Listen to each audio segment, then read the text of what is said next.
بسم الله الرحمن الرحيم الحمد لله رب العالمين الرحمن الرحيم مالك يوم الدين إياك نعبد وإياك نستعين اهدنا الصراط المستقيم صراط الذين أنعمت عليهم غير المغضوب عليهم ولا الضالين.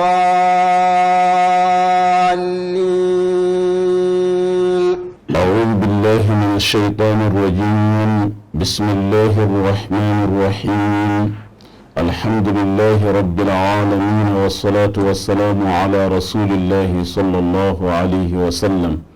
إن جتي الله سبحانه وتعالى توضع إن جولي النبي صلى الله عليه وسلم caggal ɗum en jewti dendagal yeɓoɓe en wonɓe ley mali e caggal mali fof nden ɗo ustade en gaɗiɗo darsuji kewɗi banggal ibadat e ko nandi e muɗum nden hande heɗum woni ko gaddanɗa banggal aslami en yeɓoɓe télépinal hande. أعوذ بالله من الشيطان الرجيم. بسم الله الرحمن الرحيم. الحمد لله رب العالمين والصلاة والسلام على أشرف الأنبياء والمرسلين وعلى آله وأصحابه ومن تبعهم بإحسان إلى يوم الدين. رب اشرح لي صدري ويسر لي أمري واحلل عقدة من لساني يفقه قولي. alfa hamma caggal yettude allahu tabaraka wa taala e alfa guuro e julde annabijo sallllahu alayhi wa sallam e salminde sakiraɓe ewoɓe aya ko jiɗɗen yaade e muɗum hannde ko wiyete attabarruku aya ɗum jonka hono barkinorade hunde ɗaɓɓude barke e hunde joguide barke aya ɗum ɗo wari e ley banggal hono hadisaji annabi sallllahu alayhi wa sallam caggal ayaji qur'ana ko gaddi allahu tabaraka wa taala o haali ele qur'an o wi hada kitabun anzalnahu mubarakun deftere qur'ana nde o wolli nde deftere hono jippinade kanko jippinide so o hokki en honnon ndude barkinade to neno ana woodi e banggal kulleji ɗe ko jogui barke neno kala ko jogui barke fuu ɗum aɗa wawi tewtude hono barke ko woodi e muɗum ko ɗum manama tabarruku ayo so yama nde ɗo hunde waɗama barke fo ɗum kanko allahu subhanahu wa ta'ala o waɗi moƴƴere ele nde ɗo hunde ana wawi tawi ɗum golle noon ana wawi tawi hono kulle goɗɗe kasen noon ɓi adama kañi e nokkuna kañi e wakkatu fo aya ɓi adama barkinaɗo ana woodi aya honnoon wakkatu barkinaɗo ana woodi aya honnoon banggal deftere barkinade kulle ɗe honno allah tagiri ɗe ni o ɓami hono sirri makko o watti le majji eɗen jogui barke nenne eɗen mbawi barkinorede nenno eley muɗum kamɓe hono modibaɓe jomiraɓe ande waɗoɓe defte ɓe daiman aɗa yessa wi eɓe gaari faaɓe puɗɗa deftere mabɓe eɓe puɗɗira bisimillahi rrahmani rrahim alhamdulillahi rabbil alamin ɓe juula e annabijo sallllahu alayhi wa sallam honno enen e koye men honno gaɗirɗen joni ni en puɗɗiri manama inde allah en juuli e annabijo caggal muɗum jonka en jowti sakiraɓe meɗen hettiniɓe na ewoɓe nen hono fuɗɗirde bisimillahi o ko saabide barkinarade inde allah hono golle mo gatta o yalla allah ana waɗa barke e makko wari eley hadisa annabijo alayhi salatu wassalamu o haali o wi kullu amrin zi balin la yubda'u fihi bisimillah fa huwa abtaru aw aqda aw ajzam aja o wi golle fo golle lobbo hono so tawi a yiiɗi golle o fa o heɓa moƴƴere nafa nafa heeɓe e makko fo fuɗɗira bisimillahi so tawi a fuɗɗira e bisimillahi fo neno golle o laato manama ñakkuɗo na ɗum o taƴuɗo honno o haaldi e ley hadisa o woni ko saabide inde allah hono ko hani fuɗɗirede ko golle o fuɗɗiraka ɗum o wi ana jeeya hen banggal hono ñamdu so waɗi fa ñaama mbiya bisimillahi so tawi a jarowo noon ay honno so tawi jonka a lottoɗo e ko nandi e muɗum na so tawi a janngo qur'ana fof puɗɗira inde Allah a tamotoɗo a natawo e golleji maɗa nenno ɓi adama ana barkinore honno ndu tawi ɓi adama ɗu ana barkinore ana jeeya e ko waɗi e banggal hono ko moɗi baɓe bindi ele defteji muɗum kanko annabijo alayhi salatu wassalam mo yiɓɓe ana tewtira mo barke o duhono ɗum sabi mi honno mbiruɗen ni so wiyama barakallahu fiika fu manama yo Allah barkine yo Allah waɗu nafa e maɗa neno kanko annabajo o omo nafa sikki fu waɗa yimɓe ana tewtira mo barke honno fewi tabe makko ɗe o waɗi e banggal hadisaji kanko annabajo o tabe makko ɗe ɗen e hoore muɗum manama ana barkinore honno o haalde e oɗo hadisa banggal hono salligi makko kanko annabijo o wi kana nabiyu sallllahu alayhi wa sallam iza tawadda'a kaadu yaqtatiluna ala wadu'ihi o wi kanko annabajo o so ni o salligiki kamɓe sahabaɓe faɓe kosa fiirude e jiyam salligi makko o ko saabide li faradi hirsihim ala tabarruki bima massahu sallllahu alayhi wa sallam bi yadayhi ko saabide kammari barkinorade hono ko juuɗe makko ɗe memi ko saabi ɓe andi kanko o barkinaɗo kala ko juuɗe makko ɗe pawi e muɗum fuu nde hunde barke makko o natani hen aya kamɓe sahabaɓe o wiwa kana man lam yusib min wadu'ihi ya'khudhu min badal yadihi yadi sahibihi so tawi jonka heeɓi jam salligi nan anni barkinoroɗa gaɗa e maɗa so tawi a heɓani ɗan du hono keɓɗo o hono keccefi juuɗe muɗum ɗi ɓamata so gatta hen junggo maɗa aya ɗum ɗo wari e ley hadisaji meɗen aya honno fa joni kamɓe sahabaɓe ɓe laatiki ɗum eɓe barkino rigihi wa nuhamatihi hono tuttaɗe makko kanko annabijo aya honno kañum feƴƴi e kartude makko so o hartiki fof samata e leydi honno so o waɗi fa o tutta ɗum ndu samata e leydi aya honno o haaldi oɗo hadisa ni o wi la yebsugu busaqan wala yatanakhamu nukhama illa talaqawha wa akhazuha min alhawa aya nde waɗi fa o tutta ni enne fou ɓe jaɓɓito tuttaɗe makko ɗe naadu sawi banggal hono kartude ɓe jaɓɓito kartude ndi nena wa waqa'at fi kaffi rajulin minhu ɓe nanga hono kartude ndi ɓe jaɓɓito fa dalaku ha wujuhahum eley majjum ɓe ɓama jonka ɓe moyta ɓe guuje e jeese maɓɓe kañum e terɗe maɓɓe fuu jonka ko saabide ta barru kam mbiya kammari barkinorade banggal tuttade annabijo kañum e kartude annabijo sallllahu alayhi wa sallam neno yiwa kana yanfusu ala afawahil adfal wa yamujjuri ka hu fil ayadi nenno eley majjum cukoloye ngara o tuttana ɗum so tuttaniɓe wa kana yamujju yamdugu at-ta'ama fa yamujjuhu fi fami shakhs wa kana sahabat ya'tuna bi adfalihim liyuhannikahum sallllahu alayhi wa sallam raja al baraka yimɓe gaddan sukaɓe o tuttana sukaɓe nena eley majjum fe sawi cukalel jibbinama joni hono ko ƴeɓɓoto e bokol mum arande ko ɓe tewtan kanko annabijo o ƴakka hono tamoro en nde cukalel ngel hokke ko saabi de hono ko ƴakki tamoro ngo ko nenno barke tuttaɗe makko ɗe naata e majjum nde jonka cukalel ngel so tawi ɗum addi jonka ƴeɓɓade e bokol muɗum fo ngel laato barkinaguel neno alfaham banggal hon mawdu meɗen hannde o honno mbiruɗen ni banggal attabarruku ayo barkinade manam a tewtide barke e annabi sallllahu alayhi wa sallam eno garten fa kalɗen to yeeso ni kala ko jogui barke fo tewtida ɗum barke o sammi andi ustade no kalduɗa ni kulle ɗe fuu ɗowodiran sabi an e hoorema a holli ɗo hono kamɓe sahabaɓe keɓay ndiyam salligui ɗam so woɓɓe ɓe keccefiterɗe mum mema nenno hono noon du joom barke kala jiɗɗo annabiyo sallllahu alayhi wa sallam fa hewti moƴƴere makko naati ɗum fuu ndenno a tawan yimɓe ana joota e muɗum sanne on du jootuɗo e mum fa heeɓi moƴƴere mum fuu tawan yimɓe ana joota e muɗum nenno ɗum waɗi so yimɓe ana jogii ɓure mawɗe ay jooni yogaaɓe fof faamata ɗum wiyan honno hadisa o haaldini hono annabi sallllahu alayhi wa sallam tan wiya nden no faamu o ronka yaajude miijaade hono ɗo barke makko yetti ɗo du neɗɗan tewta barke muɗum sabi kala ɗo barke makko yetti fuu barke mum tewtete sabi so a yii yimɓe ɓe jiyeten jon en barkeeji mawɓe ɓe fuu a tawan barkeeji ɗi ana coɗii faa e annabi sallllahu alayhi wa sallam soɗoto e soɗiiɓe ɗum soɗoto e soɗiiɓe ɗum faa yettoyooma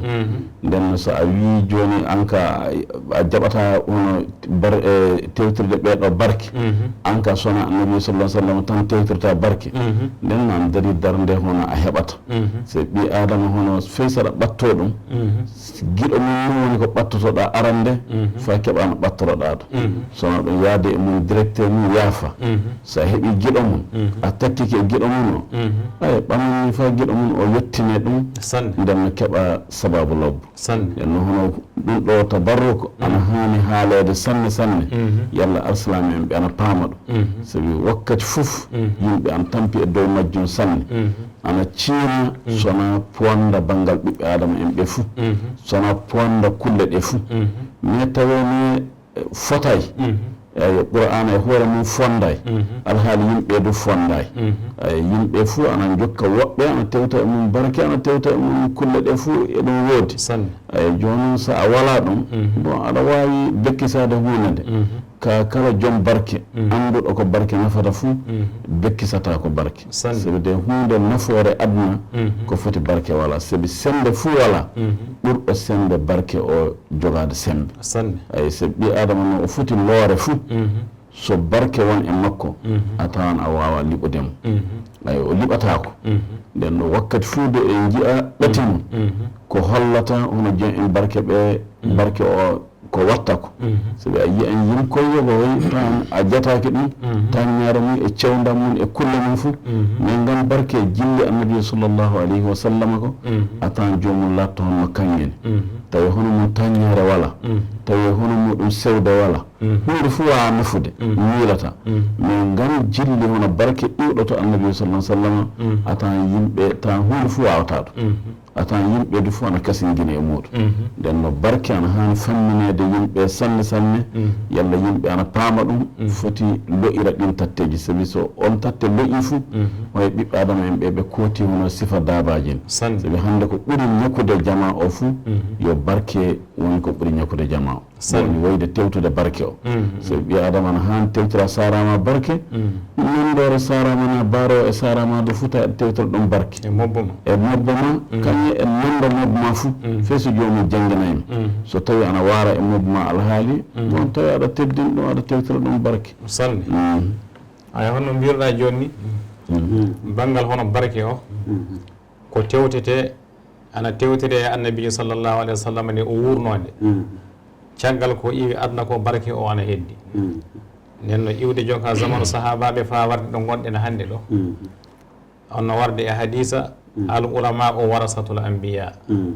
aya kamɓe modi baɓe wiyama kamɓe doni annabaɓe so tawi a laatiguel donɗo annabajo fou a ronnomo kabaru diina ka sabi wiyama kamɓe annabaɓe on so wiyama modi baɓe donniɓe fou wona hono jawdi mabɓe hono kalisi e ko nandi e muɗum kulle banggal maddiye ɗe wona ɗum koɓe donade hono andal ngal hono jonka yettinde diina ka caggal annabijo iwi ɗon kamɓe ɓeɓe jonka hono darde annabaɓe neno won hen banggal barkeji ɗiɗo ayo hono wiide joni min ka sona annabi tan hono alfahama no mbiruɗa ni ɗum ɗo so tawi jomum wi noon fo jayri hoore muɗum wona haala wakkatu mo gonɗe e mun hannde o kala ko jiiɗa ana woodi hannde ko fo yimɓe ni bindi kañum e moƴƴini moƴƴini so tawi banggal qur'ana o yimɓeje kañum jottimma a yiya e annabi sallllahu alayhi wa sallam e barke yimɓeɓe saabi so keɗɗa hono ko keɗɗa ko so banggal jande na andude diina e ko nandi e muɗum fof e yimɓe kañum kalnuma wona malaika woni ko jiɓɓi so haalnuma no wonno Allah muyri ɗum so o muuyi goto fof omo wawi famminde ɗum tawi hono wasila o wala tawi goɗɗo wala wiyetake sona jangga e oɗo so mbawa qur'ana na sona jangga e oɗo so paama banggal farilla e julɗi kañum e sunnaji muɗum wona noon o waɗi o waɗi hono yimɓe ɓe coɗodiran yaade nena e ley muɗum ono barke o omo heddi o iwata guilɗo fa ñande dargal madama dina ka ana heddi juulgol kañum e horgol ana heddi fo mawɗi baɓe hono romɓe annabi o so ɓe keddi fo barkeji ana keddi e mabɓe kamɓe hono ana keddi e banggal saraɓe ɗum ɗum neɗɗo tewtira sara muɗum ɗum barke kala ko jogui barke fo o yewori fa joni e ley kamɓe sahabaɓe eɓe barkinoro ƴiƴam makko kanko annabajo o wi wa sabata anna bada sahaba sharibu damahu sallllahu alayhi wa sallam littabarruki o wi ana woodi e yoga e sahabaɓe jarɗo ƴiƴam annabijo honno fillira e banggal abdoullahi bun zoubayr o wi annahu ata nabiya sallllahu alayhi wa sallam wa huwa yahtajim o wari o tawi annabajo ana hombito falamma faraga qala ya abdallahi idhab bi hada dama fa ahriqu nenno o wi ya abdallah idhab bi hada dami fa ahriqu caggal o hombitiɗi o hokkino ƴiƴanɗa o wi on yaaha yuppoyɗa wayloyɗa ka o wi hayso la yaraka ahadun jaaha juppoya ƴiƴanɗan tawi nde juppata nde fe goto yiyatama aya kanko abdoullahi o yeehi o warti falamma raja nde o wartno nde qala ya abdallahi ma sanata kanko annabajo o landi abdoullahi bun zoubayru o wi ko mbimami jaaha mbimi wonete ƴiyam ɗa jaaha dayan ɗo gaɗɗa ɗan tawi fe goto yiyatama yalla hono gaɗɗa qala jaaltuhu fi akhfa makanin alimtu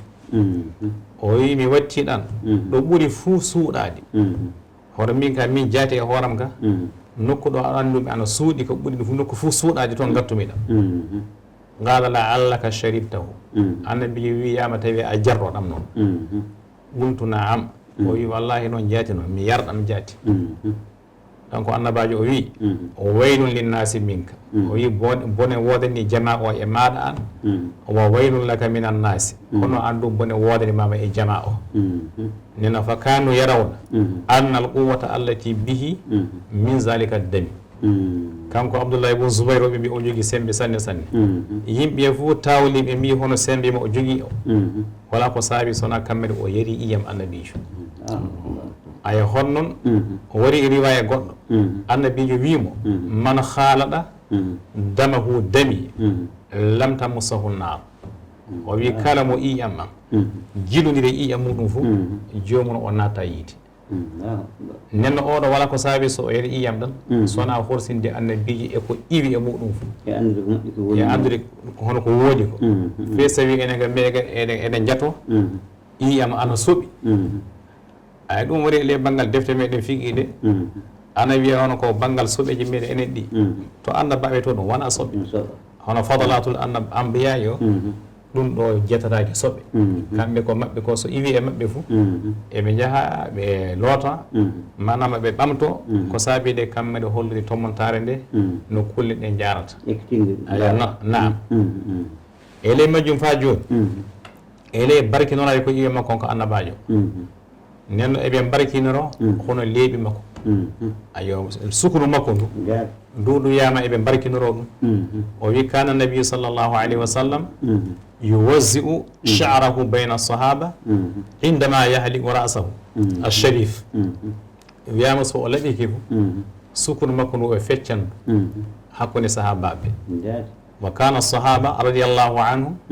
yahrusuna ala an yuhasilu shay'an min sha'rihi homo fuu atawan ana doga yalla ana heɓa leeɓi makko ɗiɗe wara resa barkinoro wa yuhafizuna ala ma yasilu ila aydihim minhu litabarruk homo fuu sinan dañen ko heeɓi e resa banggue muɗum barkinoro o wi honno filora kanko Khalid ibnul Walid manaɗo sanne sanne cuusal o kañum e jaalade heferɓe o ngal fof ngal ooɗi wawde wolde wiyama kanko ñande wotere ñalawma Yarmouk ayo ñande baasi Yarmouk nde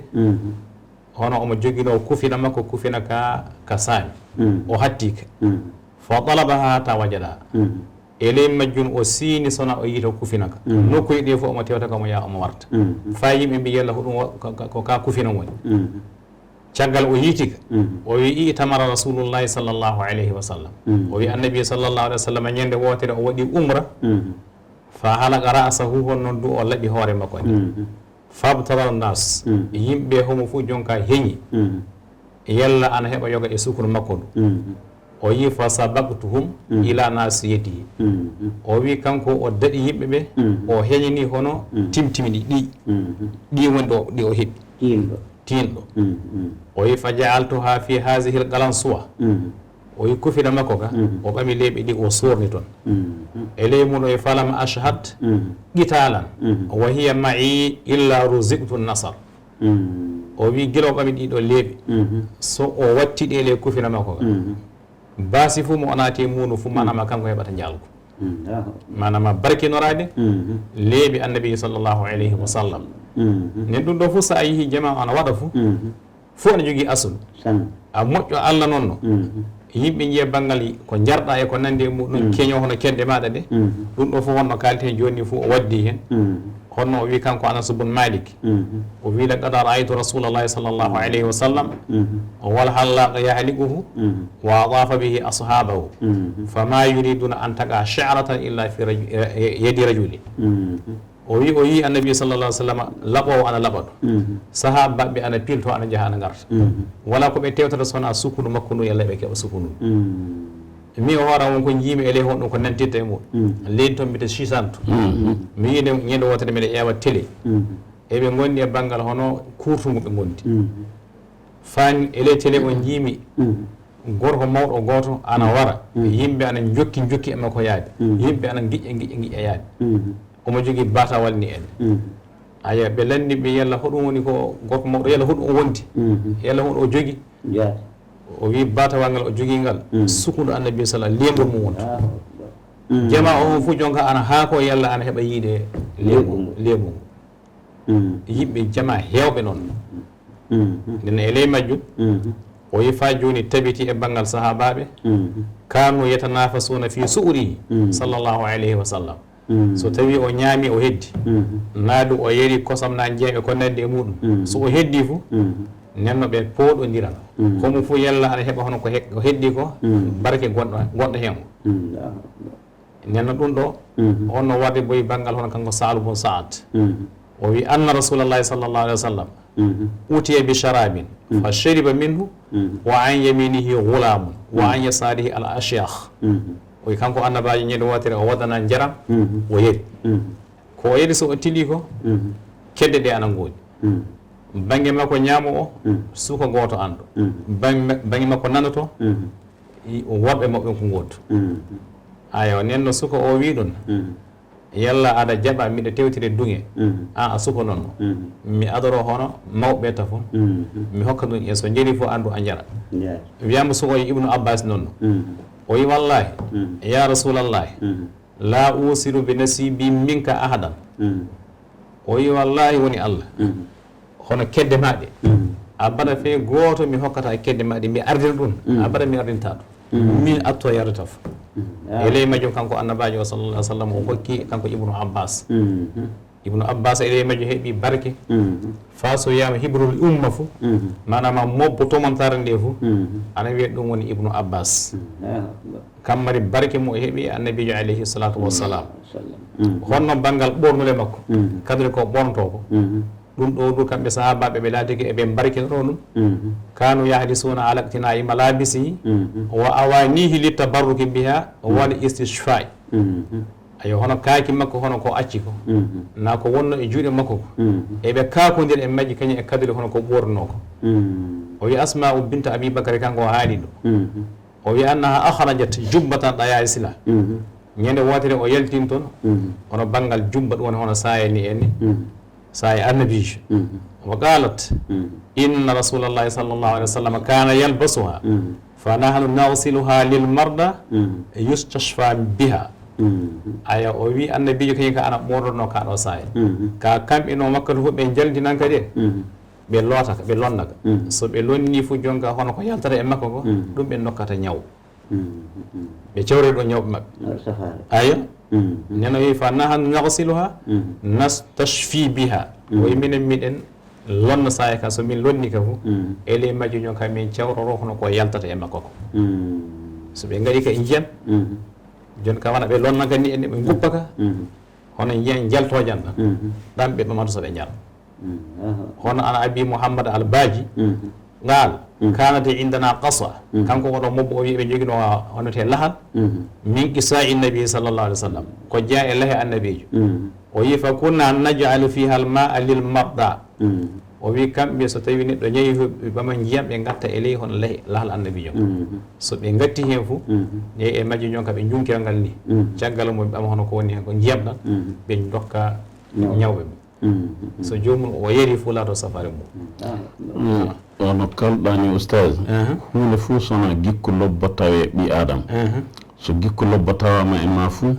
nden no ko wooɗi fo aɗa wawi naftorade ɗum sanni nden no sona ɗum eɗen jiiya cuuɗi modibaɓe kewɓe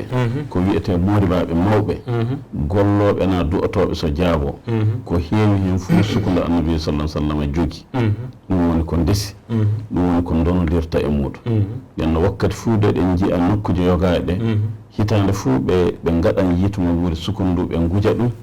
leyɗe yoga e jogiiɗ ɗum ɓe peña ɗum fa wooɗa ɓe piila hen bagi daneje fa wooɗa teddungal manngal koɓe gatta fewtude e muɗum nden no honno kalduɗani hono barkinirade e hunde e banggal fewi huno hunde barkinde mbi hono ko kuluɗe yimɓe ɓooyata aɗa mbowla banggal qur'an nanan mbowla ko annabijo sallllahu alayhi wa sallam wowlata ɗum watta so kuluɗɗe keɓa barke fa tawe ko kuluɗɗe duƴi fuu jaabo nden no ɓoyɗo e majjum fuu atan an jogui barke na fe ɓoyɗo ana dursito qur'ana na ɓoyɗo an tinto qur'ana atan jumma an jogui barke na hono ɓoyɗo ana jokki hono ko annabi sallllahu alayhi wa sallam jokki na ko o watta fuu tawan jumma an jogui barke nden na wona haala ko jokkuɓe makko ɓe du gatta ɗon jokkita ɗen kulle ɗum fuu yo kulle noon pewɗoje barke fewtude ɓi adama so ɓi adama ko heeɓi aduna fuu so barke wala e makko o meeren ko wona fehmude nden ɗum waɗi so yimɓe ana kawɗine kulle kewɗe jiya yogaɓe o ka ni miɗen anduno ɗum ni waruno mais tan barke o woni ko naati e joomum so moɗɗin ɗum so nafi ɗum ayo so barke nafan aduna bon nafan laharadu en ɗum sabindini hono ɓi adam fuu ana hani immade darade tewtirde barke jawdi mum e sembe mum e ɗemgal mum e kala no barke han tefterede fuu tawe ɓi adama an tefta ɗum eyi ɗum waɗi so yogaɓe wakkati fuu ana juuroyo modibaɓe bon an jahana joɗdoyo mum en fe so janggay e mum en jooɗo banggue mum en tan gam fa keɓa barke eyi nden ɗum fuu ana holla barke ka yo hunde joguide sembe noon kañum woni hunde foof eyi kañum woni hunde foof naam aya honnoon yama kanko annabajo o fa joni gorko goto ana wiye hansala oɗo wiyama omo wowno ɓamde junggo makko o fawa e hoore muɗum ni aya o duhani o honno wiyete joni so mobbo aya o waɗi fo gadda cukalel ma dokka mobbo hono ni aya o duhani hansala o wi fa kana hansala yu'ta bir rajuli kad warima wajhuhu washati kad warima dar'uha فيوضع على موضع كف النبي صلى الله عليه وسلم فيذهب على ورم ayo kanko hanzala o nokkuɗo annabijo fawno jungo muɗum ɗo kanko wona nokku o ka barkini caggal muɗum o wi so tawi neɗɗo waddama yeeso muɗum ɓuddi woni ko woodi hen na wonɗo na walla woni e muɗum na banggal hono dammulol ngol yeeri muɗum jonka na walla woni e muɗum so o takka hono jonka ɗo newre annabi nde takkino ɗo fof on sanga fof sella manam barke woni ko naati e hoore nde ko saabi kamɓe kanko annabajo o waɗi hen jungo makko waɗi ɗon jungo makko nene eley majjum ko kalɗen joni ko fo haala banggal annabajo o kalɗe ka ana woodi kulle goɗɗe kasi hen ɗum barkinaɗe ko yimɓe jii e banggal bindi hono banggal ma o zamzam jiyam zamzam wiya ko barkina noon jiyam ɗan kañum jeemi goɗɗi ka fof jeemiji noon ka yimɓe ana jara jiyam zamzam ko saabide kammari barke won ko woodi hen ko fa en mbiya ma o zamzam lima cuuri balaw aya hono jiyam zamzam so a wari fa jara ɗam fof anniyeɗa aya hon banggal suggulla ko woodi e maɗa so tawi banggal hono a sella e ko nandi e muɗum hono alhaali gonɗo e maɗa o ɗum ɓamata mbiya ɗum jarruɗa ndiyam ayo hono warde e hadis annabi sallallah alih w sallam o wi ma'u zamzam lima shuri balaw ayo honnoon fa joni yiyama e ley qur'ana hono ko haalni en banggal fa joni barke ɗo waɗa honno qamisu yusuf alayhi salatu wassalam hono saya nabiyullahi yusuf alayhi salatu wassalam Allah haali ele qur'ana o wi izhabu bi qamisi hadha fa alquhu ala wajhi abi ya'ti basira nena fata ceke to yi falamma an jaa al bashir alqihu ala wajhihi fartadda basira ayo kanko nabiyullahi yusuf saya makko itti o hokki hono nelaɓeɓe sagira e makko ɓe wiya babbi ka kañum ka wullini fa wumi sunu ngo mawni e muɗum sanne sanne guila serte e makko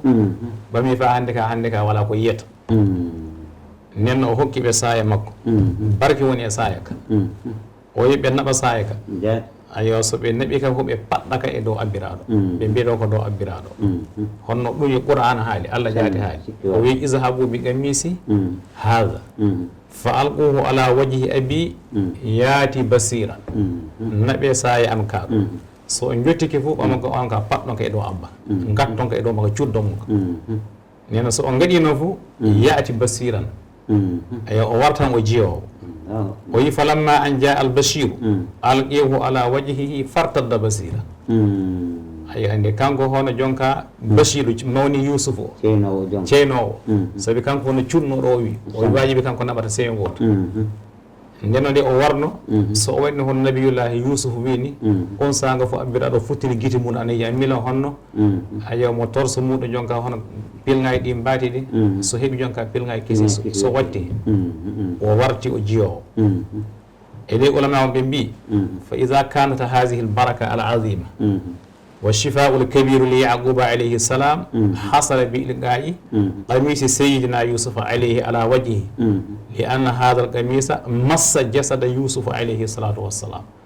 ɓe mbi so hewtini saya nabillahi yusuf o wawi hono barkinede fa jonka ko saabi kammari ka memi terɗe makko ɗum saabi so barke naati e makko ɗum saabide so o wi ka naɓe ka hokke abbiraɗo o neno ka faɗɗi dow muɗum laatigi honno o wirni ɗum faɗɗa dow abbiraɗo o honno ndu o warti o jiyowo o wi so kanko nabiyullah yusuf o heeɓi ɗum fa kayfa bi qamisi nabiyina mouhammad sallllahu alayhi wa sallam ayo nenno sayaji makko kanko annabi sallallah alih w sallam kañi e kaakiji makko eko nandi e muɗum so yeyti nabiyullahi yusuf heeɓi ɗum fof ene kanko hono ɓurɗo tagui fof o kanko ɓuuri handude e oɗo alhaali honno ndu o heeɓi ɗum honno kalɗen joni ayo honnoon waɗi ele banggal fa joni deftere wiyeteno umdatul qari nde ɗo sahihul boukhari kanko woni ceertuɗo kanko badruddin al ayn kanko ana windi ele deftere makko nde ko filla e imamu ahmad annahu gasala qamisan lishafii wa shariba al maa allazi gasalahu bihi wiyama kanko o lonni saya mobbo makko imamu shafii caggal o lonni saya ka o ɓami hono jiyamɗan o yeri ko saabide kammari teddinde imamu shafii kañi e barkenorade hono saya muɗum ka ene eley majjum kanko wagara kana hada ta'zimahu li ahli l-ilmi fa kayfa bi maqadiri sahaba wa kayfa bi asari l anbiya alayhim salatu wassalam o wi so hewti kanko nabiyullahi na kanko imamu shafii o heeɓi ngal ɗo teddengal fa hono saya makko ana waɗe banggal tabarruko ana barkinore honno kalɗen joni fa lootede jonka waɗe hono safare jomum yara jarɗo o du hono taalib makko andaɗo ɗon imamu ahmad o wi so tawi kanko o heeɓi oɗo daraja yalla hono mbirata banggal hono kamɓe annabaɓe kañi e nelaɓe ko nandi e muɗum ɓeene neno ɓen ɓuurimo daraja nene eley majjuna allahu subahanahu wa taala o haali nokko goɗɗo kasen ko hollata hono tabe hono kulle barkinaɗe ko wona fe ɓiɓɓe adama e ley qur'an to o haali haala banggal hono keesuwal to yi wa qala lahum nabi'uhu inna ayata mulkihi an yatiyakumu tabutu fihi sakinatu min rabbikum wa baqiyatu mimma taraka alu musa wa alu haruna tahmiluhu l malaika nenno o wi hono ko tindinte hono oɗo aya ayata mulki nde ɓe poɗidirɗo banggal jonka laamu hoorako o wi keesowal ngal kañum warata ɗe so senda hakkude maɓɓe keesowal ngal kulle kewɗe anan woodi nde keesowal ngal manama keesowal barkinagal noon ɗum ɗo du e ley qur'ana waɗi ay honno kanko seydina mouhammad bun idrissa al-shafii kanko o haali ɗo wi inni la atabarraku bi abi hanifa wa aji'u ila qabrihi fi kulli yawmin kanko imamu shafii o wi omo barkinoro qabru imamu abou hanifa o wi o yahan toon ɗo ñande fof mo yahata iraq o wi fa ida aradat li haaja sallaytu rak'atayn so tawi joni ka wonko o himmiri yalla omo heɓa fo o waɗan raka aji ɗiɗi o wi wa jiitu ila qabri o wi mi warto qabru imamu abou hanifa wa sa'altu llaha ta'ala ala haajata indahu mi ñaago allah to nokku qabru makko to sabi omo andi nokku o nokku barkinaɗo ko saabi de leli ɗon on neɗɗo barkinaɗo noon o wi fama tabudu anni hatta tuqda ko ɓuri hewde fof wi so ñaagui toon allahu subahanahu wa taala fo huntan haajo makko o ko saabi de kamre omo andi alimu gonɗo toon yo barkinaɗo ɗo o leydi ɗo omo andi nokku barkinaɗo naam kalɗon ustad sa ƴeewi e ɗum waɗi hono moƴƴuɓe allah ɓen e ɓe guuri ɓe maayi fuu ɗo ɓe goni ɗo hinne allah woni ko woni ɗo ɗum waɗi so yimɓe fuu ana dogana ɗen nokkuji yimɓe yogaɓe noon paamale kala ɗo moƴƴo allah woni ɗo leɗi fuu a tawan koyɗe yimɓe ana jamtodira e nokku o tan wakkati fuu du ana jiya joomum jiile e koyɗi ko fooɗata ɗum en yaade tolle sabi ana jiya jaati won yogaɓe torra na wara e mum en wakkati mo torra o wari e mum o jaati yiya ɓiɗɗo allah e mo wala aduna fey wiya wi bisimillahi ma wiya wi inde allah manire joomum wiya noon reeno nde o heɗum hatta ɗum teddinde joomum jonno sa ƴeewino ɓiɓɓe adama en ɓe kala kulɗo allah fuu nden no barke ana woni e muɗum nden no kala kulɗo allah do fuu ana han tewtorede barke sabi sa ƴeewi kulle yogaji ɗe yo kulol allah tan woni ko motti so yimɓe ɓe kebbini dukoji e majjo sona ɗum tan kulol allah no heddi min jiiɗa joom barke o fuu a yettiraka fey a tewtan e mum barke so a tewtay du so a wi a bonnan barke mum du dañi ko jiiɗa law sabi arande nde ko anduɗen no teddugal foti e ɓerɗe alsilamen ɓe e kulol allah taalibbo qur'ana fusunnaaro janngoro qur'ana fey gooto hanɗata so fiyaɗo so a fii ɗum tan nanden to hono a halkoto hono larba woni e muɗum nden no wakkati fuu du a fotan fiiɗo fusunnaaro saman fekkoran heddana ngaɗa mine hoore mum meeɗi yiide e yitere am piiɗo fusunnaaro so ngaɗi nden no jama o du e ley ɓerɗe mum en ɗon barke qur'ana o ko joomum woni e mum ko ɗum sabimbini ɗum nden no en jiidu fey yimɓeje meɗe enen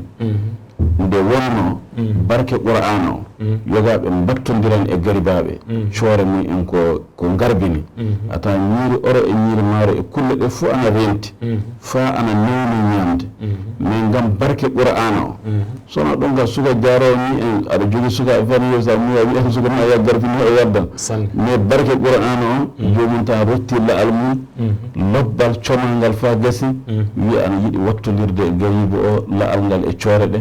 yallan heɓa barke qur'ana o hokka garibu o laal mum ngal ɓamta coore garibu o ɗe ñaama tawi do ana ñamra e dow beeli wonki hono kalduɗa wiɓe ñamoɓe tutte annabi sallah sallam e kartude mum ɓe eyi barke o sona ɗum coore garibu da ñamen soko tunnuɗo nden no kakol ma tunni ñiiri ndi du fuu alhaali wala e mum fuu nini renta mais so jomum ana ñaama ɗum sewo mawgo woni ko matata e ley mum nanna ɗum na honno kañƴi moɗɗata ni so tawi kañƴi ana ñameteno no ɗum fota teddirde mum so ana ñaama coore garibu o no mum wirta e muɗum hay honno mbirɗen ni banggal hono barke o fa joni aya kamɓe moƴƴuɓe ƴeɓɓiɓe ɓe paami kabaru barke o sanne sanne honno kaaleten ni no fillira oɗo debbo aya ummu sabit aya oɗo bandi debbo hassan bun sabit ɓembi kanko o wi qalat o wi dakhala alayhi rasulullahi sallllahu alayhi wa sallam fa shariba aya min fi qirba muallaqa o wi annabi ñande wotere naati to maɓɓe to de tawi ɗomɗuɗo neno booro an ɗon ko wiyete sumalle ko annabijo ɓami hen jonka yeri o wi fa qumtu ila chi ayo fa qada'tuha o wi on sanga fof o immi kanko hoore makko ɗo annabijo jardi ɗo o tacci imamu Nawawi wi wala ko saabi so o tacci de li tahfaza mawdi a fami nabi sallallahu alih w sallam ko saabi de honɗo annabijo ɗo hunde ko mon takki ɗo yardi ɗo o tacci so o yeeyi resoyi o wi ɗo ka yaratani o saabi de kamar barkinorade hono hunde ko annabijo sallllahu alayhi wa sallam ene ele majjum fa joni kanko imamu Ahmad kanko du o fillike banggal hono kolɗe annabijo ɗe eɓe peccannoɗe na kanko jarimo fecca kolɗe makko hakkude yimɓe koɗo neɗɗo watta holgo sona kambal barki ayo sabitul bunani kanko wiyama so yi Anas bun Maliki fo o darto omo mema ɗum de o wiya ɗe terɗe wonde annabijo memuno Anas o kañum on gollannoɗo annabijo haadimu muɗum o ƴeewa guite muɗum hedde mo tuuso e majji o wiya ɗe guite woni jiiɗe annabijo aya ɗe terɗe ɗe wonde annabijo memi hedde o daro kanko do omo mema terɗe muɗum omo barkinoro e Imamul Ghazali kanko haali o wi man yustamaddu minhu fi hayatihi yustamaddu minhu ba'da mamatihi o wi kala neɗɗo fof mo barke mum tewtete nde wuurde so maayi fa joni barke o ana heddi tewtere ede barke fees tawi jomum o maayi so hewtini honde o wurnode o barkinɗo o joom barke yimɓe fof ana andi o joom barke o wi honno so tawi o maayi du ɗum to honno fa joni barke o ana heddi barke o yahata feyɗo nen ɗum saabi o wi Hafizu Ibn Hibbana kanko o haali ɗo fillede Anas bun Malik o wi annahu kanat lahu asan sagira kanko Anas bun Malik omo jogino cewel pamrel min rasulillahi sallllahu alih wa sallam cewel ngel e annabijo e hewnigal kañum hokkimo cewel ngel o wi awsa an tudfana ma'ahu bayna jambihi wa kafanihi nde o ñawno jonka o huli hoore makko nde o wasi o wi Allah andi so o maayi fu sawru takke e makko caggal mo kasanke o fawe o wi wa ma'a zalik ra'a min al nafi wal mufid an tudfana ma'ahu hadha al asa as-saghira allati kanat nahwa zira'in kanko ni wurdi annabijo omo andi annabijo kabaru muɗum fu manama yaha wartaji muɗum fu kanko noon ka ɗum fu haɗayi no foti yidde annabijo o horsinde annabijo o yiiɗa e serde e sawru muɗum ndu o hemri ɗum ɗum caggal kanko o mayde ƴoppa sawru ndu aduna o wi ndu delɗo e makko eyyi ko saabi nde kam mari barkinorade sawru ngu aya honno mbiruɗa ustad kon wakkati men o holli waɗima sanne joni no mbiruɗa ni yimɓe kaaɓata hono barki kaaɓata hono barkinirade ko jogui barke fof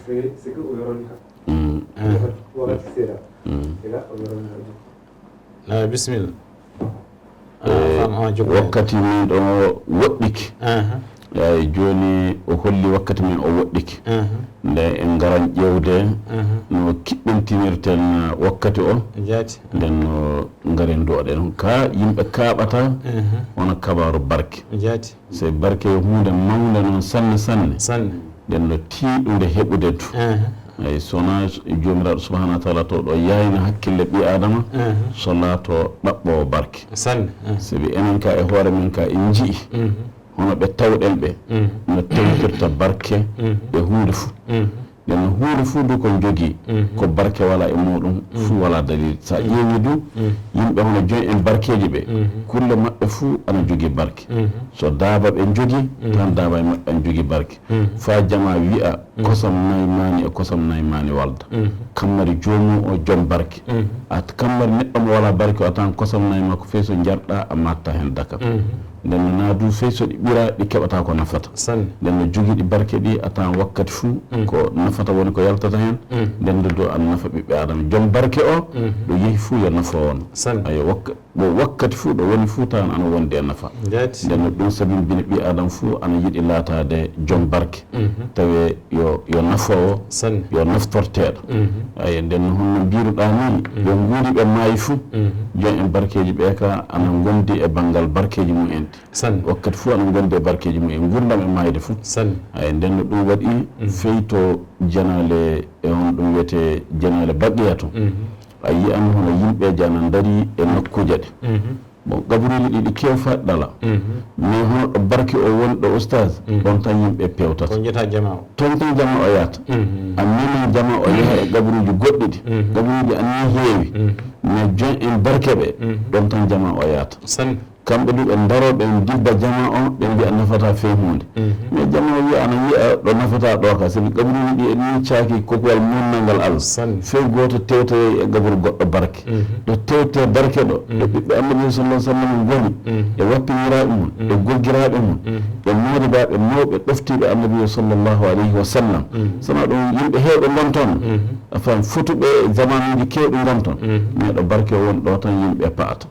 nden no wala fuu no watto fey so ɓe ndiiri jama o ɗo barke o woni ɗo jama o faata fey goto haajaga sono ɗo barke o woni ɗo nden ɗum fuu ana waajo ɓi adama ɗo barke woni fuu ɗon woni ɗo yimɓe teftata ɗum woni alfahama ɗum feega meɗen ga ɗo anda hono neɗɗo moƴƴo Allah no woodi fof fe so tawi yanade nde hono leydi ɓoydi ndi tan ko waɗa e mayre nde mahaka nde waɗa ka fewi hunde toon jama o yaata sa naati ɗo e ley janalɗe nokku yoga e miilo honno galleji ni ko maha fa woodi ka yimɓe cuppatako toon ɗo barke o wonde ɗon ɓe jaata ko jiɗɗen saytorade tan ko kalɗen ɗo joni ko wiide tabarru ko hono barkitorade hunde kañum e sirku walla yimɓe ceenɗa ɗo no ustadi no kalduɗa banggal imam maliki ni ɗum woni e dow tewtugol barke jaati no kalduɗa ni sanne e dow genni ɗi mbiɗen o watta ko daaba o ɓonta ko paɗe ko saabide omo andi annabi ɗon wonno ɗon wuuri ana yahanno e ley genndi ko o tewtata nde ɗo annabi yaɓɓunoɗo kanko ɗo yalla omo heɓa o yaɓɓa on nokku Allah andi no o yiilortoni yama daña ɗo o yaɓɓi ɗo tawite annabi kañum hoto mo yaɓɓino o heɓa barke mum ɗon ustad sa ƴeewi fey enen moribaɓe men ɓe a yiyan taalibaɓe ɗoftiɓe mubba hokkan ɗum puccu mum te puccu ko huma kirki ana e mum o yaada e nokku tiwre ko yaada e kiloŋaji capanɗe jettina temedere ɗo puccu ko sala waɗɗade yogaɓe mbiya hono o kaha woni o puyɗo woni tampina hoore makko meere kanko ne barke woni ko tewtata no Allah barke بسم الله الرحمن الرحيم الحمد لله رب العالمين اللهم صل على محمد وآله وصحبه وسلم تسليما ربنا آمنا بما أنزلت واتبعنا الرسول فاكتبنا مع الشاهدين ربنا لا تزغ قلوبنا بعد إذ هديتنا وهب لنا من لدنك رحمة إنك أنت الوهاب سبحان ربك رب العزة عما يصفون وسلام على المرسلين والحمد لله رب العالمين بسم الله الرحمن الرحيم الحمد لله رب العالمين الرحمن الرحيم مالك يوم الدين إياك نعبد وإياك نستعين اهدنا الصراط المستقيم صراط الذين أنعمت عليهم غير المغضوب عليهم ولا الضالين